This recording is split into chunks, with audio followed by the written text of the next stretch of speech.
All right, so here's a video just to go over some of the basics for two-column notes specific to reading nonfiction. So two-column notes, you have two columns. The first column on the left says, "It says." That means what the text says. Your evidence would go in this column, words from the text. In the right column, it says, "I say." What do you think? What's your reasoning? What's your analysis of the text, of your evidence? So you start always by looking for a topic note. When you hear the word topic, think to yourself, what's the gist? What's the big idea? What's the subject of this text? Overall, what's it about? That's the topic. You find the topic by reading the article at the beginning. You look at the title, you look for any text features like a picture or a blurb, and you maybe read the first paragraph, maybe two at most, try to find the overall idea.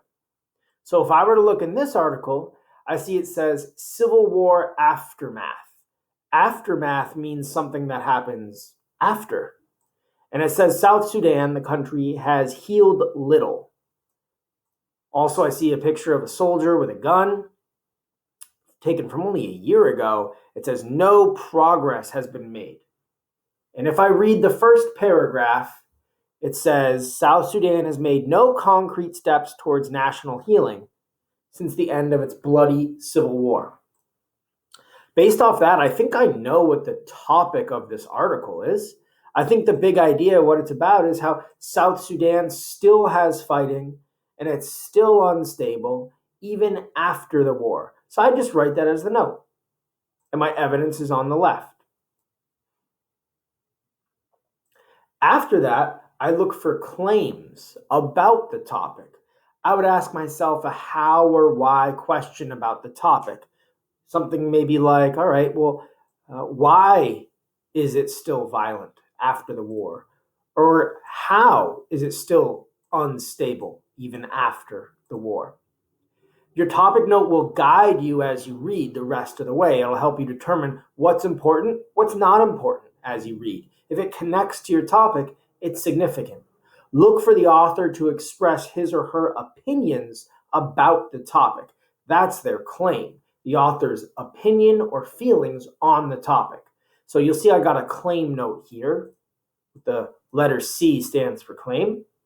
Found some evidence on the left expressing how the health system doesn't work, it's still very poor, things like that.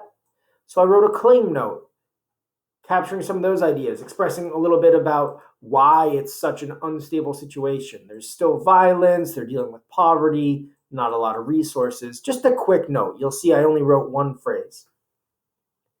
And then at the very, very end, after you finish reading the article, you reread your notes. I only have two here. You decide to yourself, okay, what are the big ideas from this article?